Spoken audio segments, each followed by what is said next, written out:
అందరికీ నమస్కారం. నేను మీ ఆయుర్వేద డాక్టర్ చిట్టిపొట్ల మధుసూదన శర్మని. మనం ఈ వీడియోలో త్వరగా వెయిట్ లాస్ అవ్వాలంటే అనేటువంటి చక్కటి ఆసక్తిదాయకమైనటువంటి అంశాన్ని గురించి తెలుసుకోబోతున్నాం.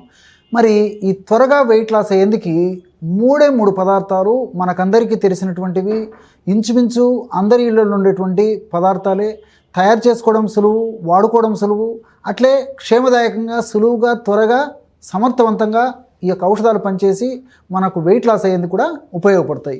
ఈ ఔషధాలు, ఆహార ఔషధాలు ఎలా తయారు చేసుకోవాలంటే, వామును వేయించి చూర్ణం చేసి పెట్టుకొని ఒక 40 గ్రాములు తీసుకోండి. వాము తెలుసు కదా, దీన్ని అజ్మోదా, అజ్వాయిన్ అనేటువంటి పేర్లతో పిలుస్తుంటారు అనమాట. ఈ వామును వేయించి చేసినటువంటి చూర్ణము 40 గ్రాములు, అదేవిధంగా మెంతులను వేయించి చేసినటువంటి చూర్ణము 40 గ్రాములు, మిరియాలను వేయించి చేసినటువంటి చూర్ణము 40 గ్రాములు, వాము, మెంతులు, మిరియాలు, ఈ 3 పదార్థాలు ఒక్కొక్కటి 40 గ్రాముల చొప్పున చూసుకున్నాం అనమాట. అంటే ఈ 3 చూర్ణాలు, అక్కడికి 120 గ్రాముల ఔషధం తయారైపోయింది. ఈ 3 పదార్థాల యొక్క చూర్ణాలను బాగా కలిపేసి ఒక గాజు సీసాలో నిల్వ ఉంచుకొని రోజు ఉదయం ఒక 2 గ్రాములు, రాత్రి 2 గ్రాములు వాడుకోవాలన్నమాట. ఈ విధంగా రోజు 4 గ్రాములు వాడుకోవడం వల్ల మనకు ఒక నెలకి ఔషధం సరిపోతుంది అనమాట. ఆ 4 నెలకు అయిపోయిన తర్వాత మరలా తాజాగా తయారు చేసుకుని మరలా అవసరాన్ని బట్టి మనం వాడుకుంటూ ఉండాలన్నమాట. దీర్ఘకాలం వాడినప్పటికీ అన్ని సైడ్ బెనిఫిట్స్ ఉంటాయి, కానీ ఎలాంటి సైడ్ ఎఫెక్ట్స్ ఈ యొక్క ఔషధంలో ఉండవు. కాబట్టి ఇంచుమించు అందరూ వాడుకోదగ్గ దివ్యమైనటువంటి ఔషధం. ఎలా వాడుకోవాలంటే, ఉదయం పూట ఆహారానికి ఒక అరగంట ముందు, రాత్రిపూట ఆహారానికి ఒక అరగంట ముందు ఒక 50 ml ఈ విధంగా కాచి చల్లార్చినటువంటి నీళ్లు కానీ, గోరువెచ్చని నీళ్లు కానీ, లేకపోతే గది ఉష్ణోగ్రతలో ఉన్నటువంటి నీళ్లు, అంటే ఫ్రిడ్జ్ నీళ్లు కానీ, అదేవిధంగా కోల్డ్ వాటర్ కానీ, ఐస్ వాటర్ని కానీ కాకుండా గది ఉష్ణోగ్రత వద్ద ఉన్నటువంటి నీళ్ళైనా సరిపోతాయి అన్నమాట. ఈ విధంగా 50 ml నీళ్ళలో ఒక 2 గ్రాములు మనం 3 పదార్థాలు కలిపి తయారు చేసుకున్నటువంటి చూర్ణాన్ని కలిపేసి సేవించాలి. ఈ విధంగా ఉదయం ఆహారానికి ముందు ఒకసారి సేవించాలి, రాత్రి ఆహారానికి ముందు మరొకసారి సేవించాలి.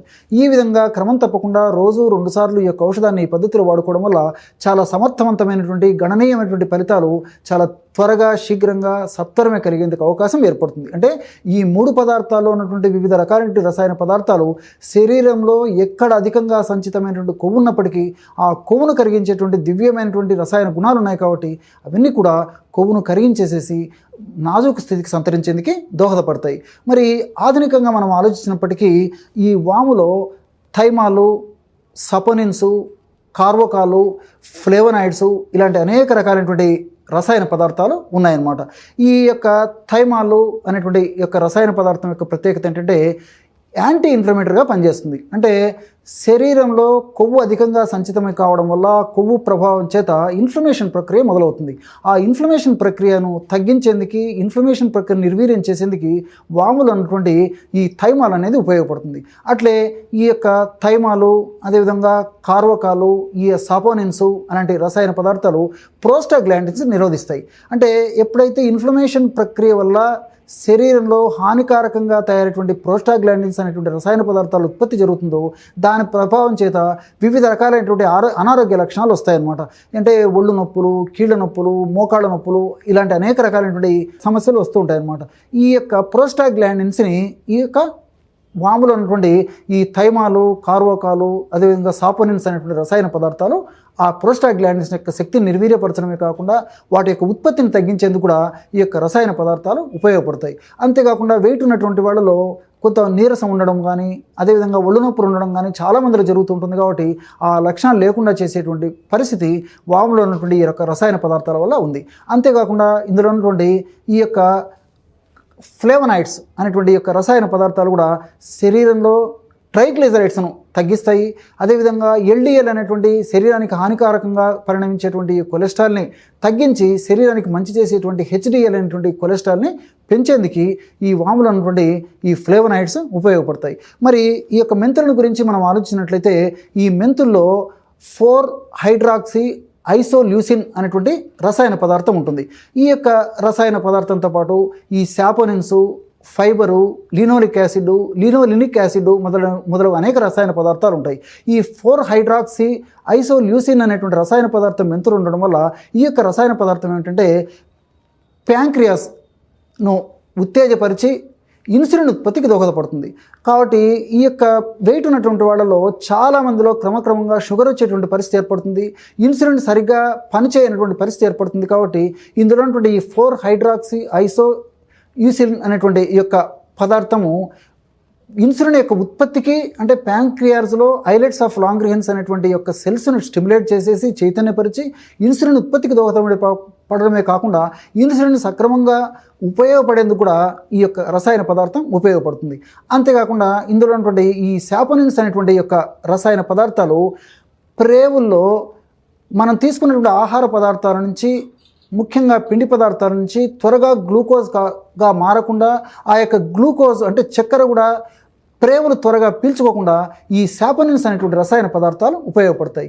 వీటికి తోడు ఇందులో ఫైబర్ శాతం కూడా ఎక్కువగా ఉంటుంది. కాబట్టి ఈ ఫైబర్ కూడా మనం తీసుకున్నటువంటి ఆహార పదార్థాల్లో ఉన్నటువంటి క్రొవ్వును త్వరగా జీర్ణం చేయకుండా ఎక్కువ శాతము కొవ్వు కూడా మల విసర్జనలో బయటకు వచ్చేందుకు ఈ మెంతుల్లో ఉన్నటువంటి ఫైబర్ ఉపయోగపడుతుంది.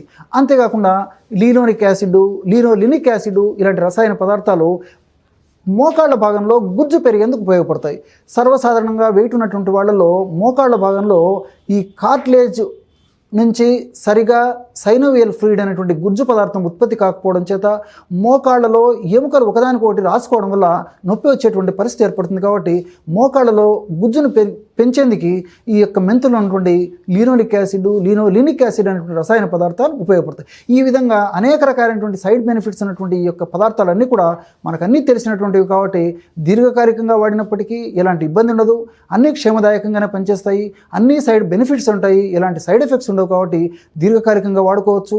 కొంతమందికి అథవా ఈ యొక్క ఔషధాల వల్ల ఒకవేళ వేడి చేసేటువంటి లక్షణం ఉన్నప్పుడు అటువంటి వాళ్ళు మాత్రం ఒక కప్పు అంటే దాదాపు ఒక 100 ml అంటే 100 milliliters వరకు కూడా తాజా మజ్జిగలో ఈ యొక్క చూర్ణాన్ని కలిపి వాడుకుంటే సరిపోతుంది. చూర్ణం మేము ఇదే విధంగా తయారు చేసుకోవాలి, డోస్ ఇదే విధంగా వాడుకోవాలి. కానీ నీళ్ల బదులు పల్చటి తాజా మజ్జిగ ఉదయం రాత్రి తీసుకొని అందులో ఈ పొడి కలుపుకొని వాడుకుంటే సరిపోతుంది. సరే, మరి మూడవ పదార్థంగా మిరియాలలో పెప్పరిన్ అనేటువంటి రసాయన పదార్థం ఉంది. ఈ పెప్పరిన్ అనేటువంటి రసాయన పదార్థము మెటబాలిజాన్ని బాగా యాక్టివేట్ చేస్తుంది. అంటే జీవక్రియను చైతన్యవంతం చేసి జీవక్రియ వేగవంతం చేసేందుకు ఈ మిరియాలు ఉన్నటువంటి పెప్పరిన్ అనేటువంటి రసాయన పదార్థం ఉపయోగపడుతుంది. అంతేకాకుండా శరీరంలో హానికారకమైనటువంటి రసాయన పదార్థాలు ఉత్పత్తి అయినప్పుడు ఆ యొక్క హానికారకమైనటువంటి రసాయన పదార్థాల ఉత్పత్తిని తగ్గించేందుకు అంటే యాంటీ ఇన్ఫ్లమేటరీ ఏజెంట్ కూడా ఈ యొక్క మెంతుల్లో ఉన్నటువంటి పెప్పరిన్ అనేటువంటి రసాయన పదార్థం ఉపయోగపడుతుంది. అంతేకాకుండా ఈ యొక్క మెంతులో ఉన్నటువంటి ఈ యొక్క రసాయన పదార్థం కూడా ప్రత్యక్షంగానో పరోక్షంగానో ఈ మన దేహంలో మంచిని కలగజేసేటువంటి మంచిగా పేర్కొనబడేటువంటి హెచ్డిఎల్ అనేటువంటి కొలెస్ట్రాల్ని పెంచి ఎల్డిఎల్ అనేటువంటి చెడును చేసేటువంటి కొలెస్ట్రాల్ని, అదేవిధంగా ట్రైగ్లిజరైడ్స్ అనేటువంటి ఒక రకమైనటువంటి కొలెస్ట్రాల్ పదార్థాన్ని కూడా తగ్గించేందుకు ఈ యొక్క పెప్పరిన్ అనేటువంటి రసాయన పదార్థం ఉపయోగపడుతుంది. ఈ విధంగా ఈ 3 పదార్థాలు కూడా చాలా అద్భుతంగా పనిచేసేటువంటి పరిస్థితి ఏర్పడుతుంది. కాబట్టి మరి వెయిట్ ఉన్నటువంటి వాళ్ళు ఈ యొక్క పద్ధతిలో ఔషధాన్ని తయారు చేసుకోవడం వల్ల అత్యంత తక్కువ ఖర్చుతో మెరుగైనటువంటి ఆరోగ్యం పొందేందుకు అవకాశం సదా ఉంటుంది. మరి నేను గత కార్యక్రమాల్లో కూడా నేను చెప్పినట్లు రోజు తగినంత వ్యాయామం చేస్తుండాలి, అదేవిధంగా సమయానికి ఆహారం తీసుకుంటుండాలి. తీసుకునేటువంటి ఆహారంలో కూడా ఫైబర్ అంటే పీచు పదార్థం ఎక్కువగా ఉండేట్లు తీసుకోవాలి. పిండి పదార్థాలు ఎంత తగ్గించుకుంటే ఎంత మంచిది, ప్రోటీన్ శాతాన్ని పెంచేటువంటి పరిస్థితి ఉండాలి. అదేవిధంగా మానసిక ఒత్తిడి తగ్గించుకోవాలి.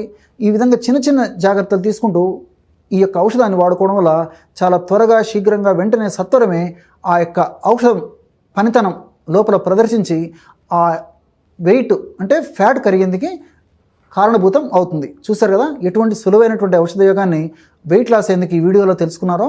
మరొక వీడియోలో మరొక అంశంతో మళ్ళీ కలుద్దాం. అంతవరకు నమస్కారం. మీ చిట్టిబొట్ల.